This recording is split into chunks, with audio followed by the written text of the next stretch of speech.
Hey guys, how's it going? It's me and Avery. We're just hanging out, and I promised you I was going to go live. Some of you didn't know I was going to go live talking about this, but I posted something earlier this morning about breastfeeding and ties, lip and tongue ties specifically. I had Avery in a little wrap, and it got way too hot. Hey Jen! If you guys hop on, please say hi because I really want you to be able to ask questions and post comments and give me some feedback when I'm talking. But I had Avery wrapped up in a little wrap and it was so hot. So I'm like, you know what? I'm just going to have her snug as a bug in a rug against me. But hopefully you guys are able to comment. I hope I can see comments okay. I can see people hopping on, which is good. Hey Megan, hey Kristen. Hey guys. Hi. Okay, good. You guys can comment. That's great. Okay. So I'm so passionate about this topic today because I experienced this with both of my kids, and it was an extremely frustrating situation, and a lot of women do not know about this. Hi, Tiffany. Hey, Mariah. A lot of women do not know about this. I did not know about this when I had my first baby. P.S. I love the mesh wrap I use. It's made for water and perfect for AZ. Oh, I should have got that. I just had a hand-me-down wrap, and it's like the hottest thing on earth. I swear it's meant for the Arctic. So I should just probably throw it out. But so you guys, with Easton, she's going to be making like really weird grunting noises. I kind of make fun of her. I say that she sounds like a car slamming on its brakes, like, she makes little weird sounds. So that's what she's doing. And you might hear her pooping and farting. So that's just what it is. But anyways, so I gave birth to Easton, 19 months ago, and tried breastfeeding in the hospital. It was very painful. My nipples were cracked, they were bleeding, they were blistering. I had a lactation consultant come and see me, and she said that, he was feeding just fine, yada, yada, yada. But, she showed me some different latch techniques to show how maybe it can reduce the pain a little bit. So I, went home with him and just breastfed, and it hurt like a bitch. And I'm just going to be real with you guys. Like, if you don't want to hear gross things, you might as well sign off, because I'm going to use terms such as nipples and blood and bleeding and, blisters, whatever. So yeah, I went on to breastfeed with him, and around like week 3, he got really, really fussy, very colicky, which, everyone says, oh, it's normal for babies to be colicky. Well, looking back, there seems to always be a reason, an underlying reason why a baby's colicky. I, to this day, don't really believe that babies are just colicky. I do believe that there's probably an underlying reason, especially if you're breastfeeding. And I'll tell you why. So, he was not gaining weight. He was starting to dip down in the growth curve. So he was slow to gain weight. He was very fussy, crying all the time, just inconsolable. And I almost felt like my boobs were losing the milk supply a little bit. And I told this to my pediatrician, and she, did some testing, and she had said that there was like some microscopic blood in his stools. And so her initial thought was, oh, it's got to be dairy. Oh, it's got to be something in your diet. So let's get you off of eggs. Let's get you off of soy. Let's get you off of dairy. Let's get you off of nuts and basically everything you can possibly eat. So, which sucks because when you're breastfeeding, you need to be eating a crap load, and it's really hard to, find things to eat anyways that are really healthy, and it's just stressful. So that was another stress on top of a stressful situation. So, of course, the pediatrician was like, let's start supplementing formula. Let's start doing this and that. And I was really bummed because I really wanted to keep up with breastfeeding, but at this rate, it just wasn't going well because in my mind, based off of what the pediatrician said, he was allergic to something I was eating. And so that's kind of what happened. I started to supplementing formula, and then I went back to work and I started pumping, and everything got inconsistent because I had an inconsistent work schedule. I worked hourly, and so some days were longer than others, and I was traveling a lot between facilities. And so it was just really hard for me to tell like what exactly was going on. There was just a lot of things, a lot of moving parts as to why he could be fussy, why my milk supply was dropping, why he was not gaining weight. And it wasn't until, I don't know what got me in this group on Facebook, but it is a breastfeeding support group. I'm still a part of it.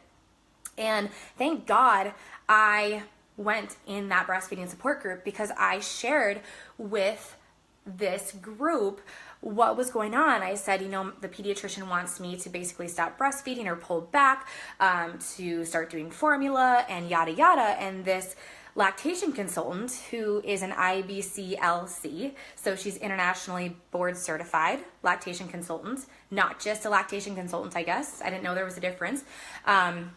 She said, post a picture of his lip, his upper lip curled up, and also when he's crying. And I thought that was kind of weird, but I did it. And she was like, he has a severe upper lip tie. And I'm like, a what? What is that?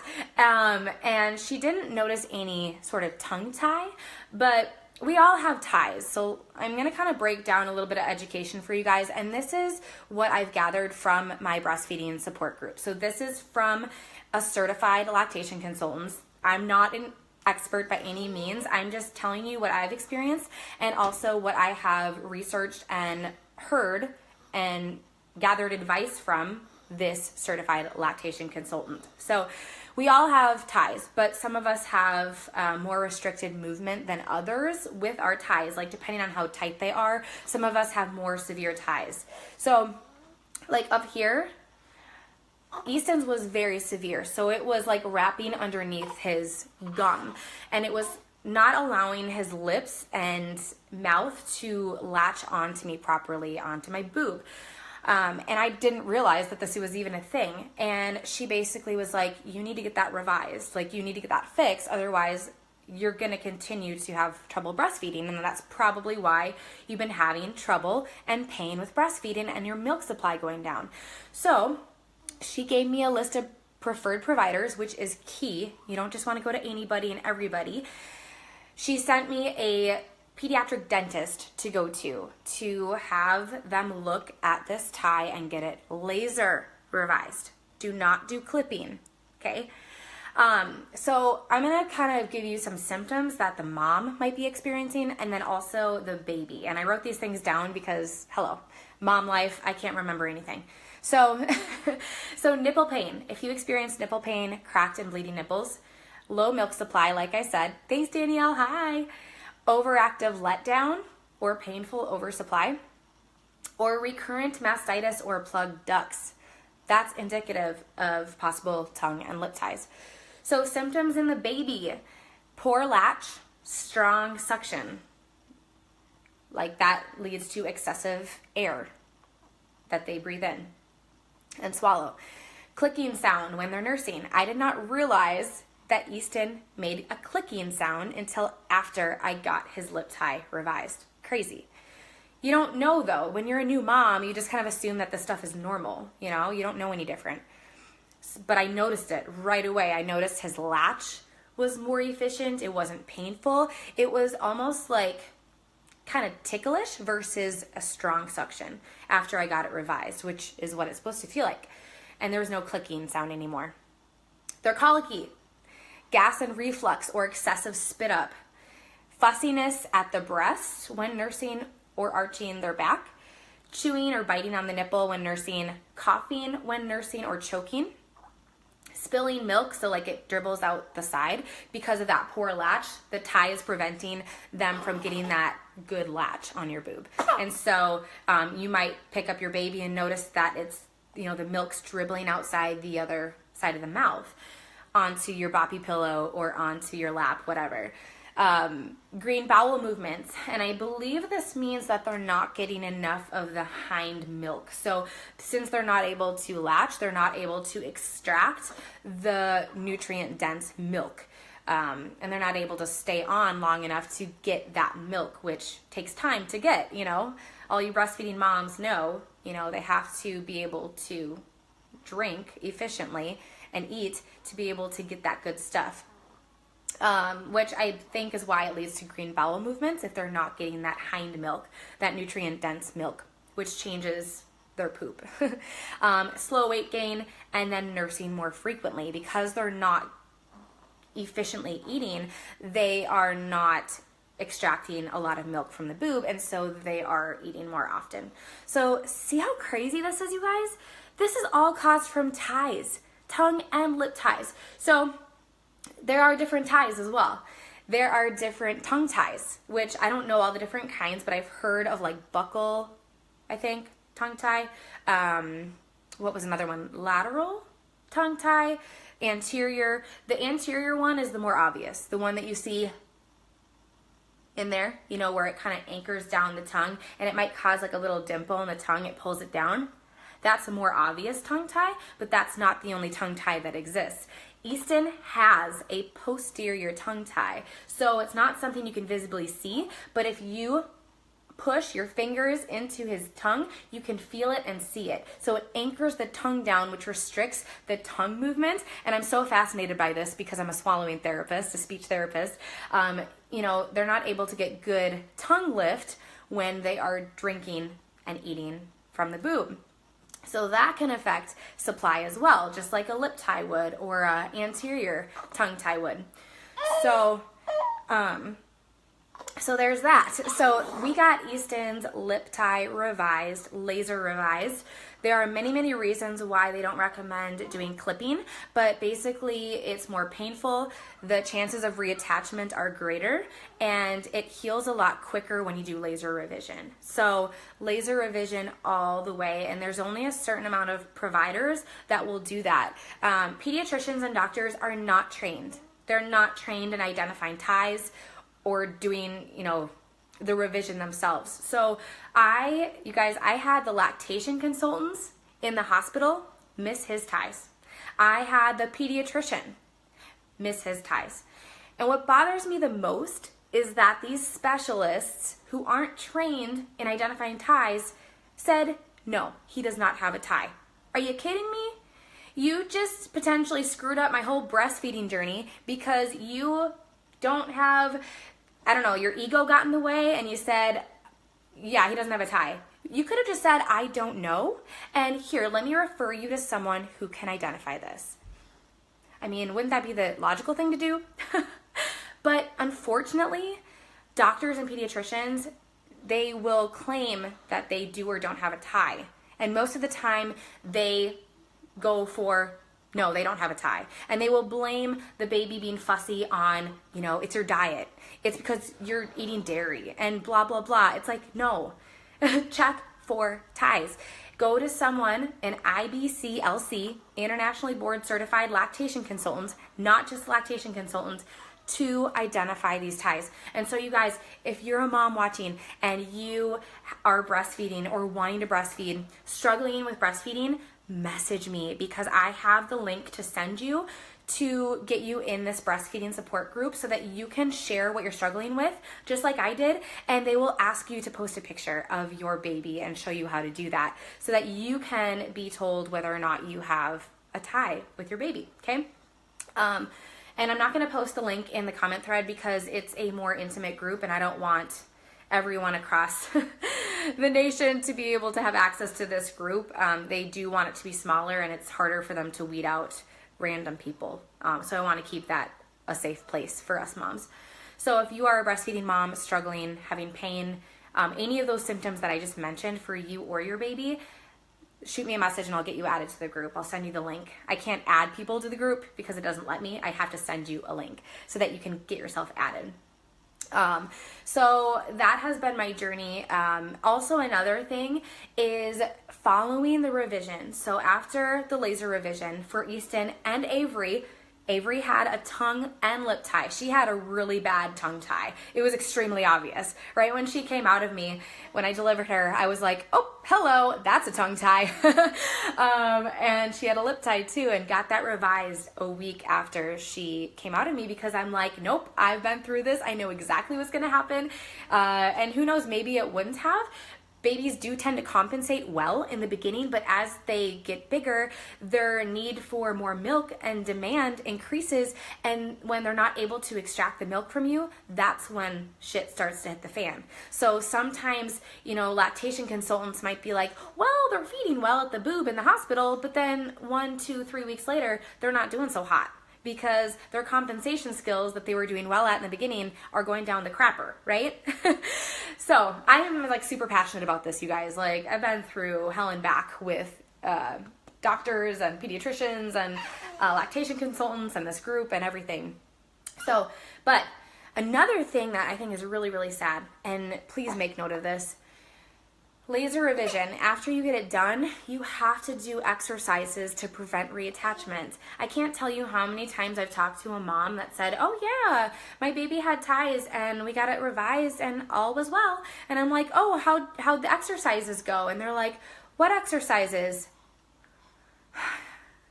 100% probably that tie has reattached, and worse than before. Ugh, there goes the money you just spent.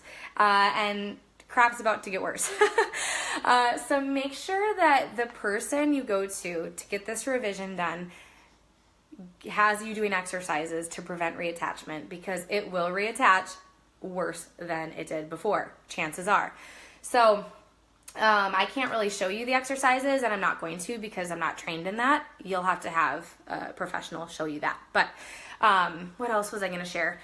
Who is experiencing this? Who is experiencing pain during breastfeeding? Who experienced this when they were breastfeeding? Sadly, I think a lot of women chalk up them being failures at breastfeeding to, I don't know, so many reasons. And this is such an unknown thing in the medical world, I feel like. Like, it's like a new thing, unfortunately. It's a new thing to moms. It's an unknown variable. And it makes me so sad, because I think a lot of babies have ties, and it is genetic, I believe. I want to say that she said that if it happens with the first baby, it's very, very, very likely that with the second, third, fourth, whatever baby, however many babies you have, that they're going to have ties as well. And it was true for Avery. Avery had even worse ties than Easton did. So any questions you guys have for me? Anything at all? There was something else I wanted to cover, but the exercises are extremely, extremely important. Extremely. And I just want to help prevent moms that are following me from having to go through this, because it was horrible. When you're a new mom, it's stressful, and then you just expect that everything is going to go right. You expect that breastfeeding is just a natural thing. And I mean, it kind of is, but when you have ties going on, it totally throws everything off. And then if you're not educated about it, or you don't know anything about it, you don't know what the heck is happening. And then you just end up quitting breastfeeding, and you just might say like, oh, I just didn't produce enough. That's the common thing I hear is, oh, my milk dried up, or, oh, I just didn't have a good supply. It's like, chances are your baby probably has ties. What did the procedure consist of to fix the ties? So with the ties, the laser revision, and this is important, laser revision, I mean, that can be a dangerous procedure. So if you have someone that is not, reputable source doing that procedure, I wouldn't want anybody doing that procedure on my baby unless I knew for sure that it was going to be a good source. So I felt very comfortable with this referral that I got from this breastfeeding support group. But they just basically bring the baby in, and I don't know what they do because I didn't want to be in the room, because it's kind of a traumatizing thing, just like I wouldn't want to be in the room watching my son getting circumcised type thing. But they just revise it with a laser. So it just, separates and severs the tie. And then it's it's not very painful. And the recovery time, the healing time was awesome. I mean, I gave her some Tylenol maybe 1 or 2 times, but I really think she was fine. If you just keep up with the exercises to prevent reattachment, that's so crucial. By day 2, everything, she seemed totally fine, not in pain or anything like that. So it just needs some time to heal, but it does heal very quickly. and it reattaches. Like fibers literally reattach because it's healing itself. And so that's why you have to do exercises to keep those fibers from reconnecting. And I know that sounds really gross, but it's so important. It's not a cheap procedure. I mean, for Avery to get her tongue and lip tie revised, what was like $600, but we don't have dental insurance, so I don't know what it would be with dental insurance. Are the babes fully awake during the procedure? She wasn't. She was sleeping, but no, they don't put the baby out. They're awake. And that's why earlier the better. People wait until way too long to get their baby or toddler or child revised, and it's just worse because they're more alert, and yeah, it doesn't go so well at all. She was asleep because she was a brand new newborn, being a week old, so she basically slept right through it. The only time that she woke up, I think, is when they had to pull her lip up and cover her nose. I don't think she liked that because she had a hard time breathing a little bit. So one question that my girlfriend had, and I wanted to make sure I addressed this. So it's important to get lip and tongue ties revised depending on their severity. When they're young, not only for breastfeeding, if you want to breastfeed, for sure, you should be getting them revised depending on their severity. But it can affect you down the road too, like as a kid, as a adult. And it can affect your speech, which I'm passionate about because I'm a speech therapist. And it can also affect their swallowing and chewing abilities. And it can cause tooth decay. It can cause a world of issues. And there's actually research that it can cause migraines. Migraines in adults and kids. So, be careful with Google. Obviously, a lot of us like to Google and then we think that we're dying. We start to self-diagnose. But look at the pros, or look at the cons of ties. Look at what they can cause. They can cause major issues down the road. Even like a gap in between your teeth. Just speech is probably the biggest thing. If I hadn't revised her tongue tie, she probably would have had extreme speech problems when she was older. It was that severe. So, hi Katie. Any other questions, you guys? I'm so happy to be going live about this. I'm so passionate, but just all in all, add me. If you know somebody who isn't friends with me on Facebook and this resonates with them, and maybe you know of a mom who is breastfeeding and who's struggling, share this video with them. Reach out to them, have them message me. I will send the link to the Facebook group for this breastfeeding support group. And if you're watching and you're struggling with breastfeeding, experiencing pain, any of those symptoms that I mentioned, reach out to me. I'm not an expert. I just have connections to an expert. And these are things that I've learned from the expert and from my own personal experience. So doctors and pediatricians cannot diagnose ties. Like, they're not trained in them. So be very, very wary about what they recommend when it comes to breastfeeding. I think this was the issue with my first, hi Sarah, now 2, and I totally gave up breastfeeding because it was miserable for both of us. No, this is what I mean. That's so sad. I'll definitely be looking for this with my second, and hopefully have a much different breastfeeding. Oh, I don't know. The whole comment won't show. Much different breastfeeding experience, I'm guessing. Sorry, Sarah, it won't let me see anything beyond breastfeeding. But yeah, see, and I'm just so glad that I did kind of experience it with my first, because I knew exactly what to look for with Avery, and it was so much less stress. So if you have any questions about the recovery, about the procedure, or anything, and just what I experienced and what I found to work best, feel free to message me.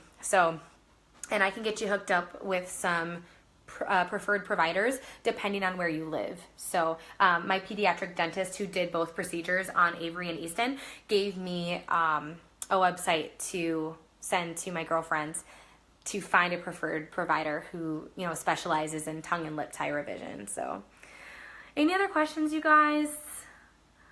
She's my little snuggle bug. She's so cute.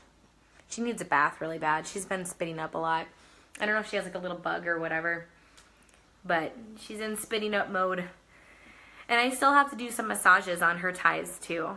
I have to do massages for 6 weeks. The exercises are not easy, But I figure you're up anyways. You have to do them frequently every single day for 2 weeks after the procedure.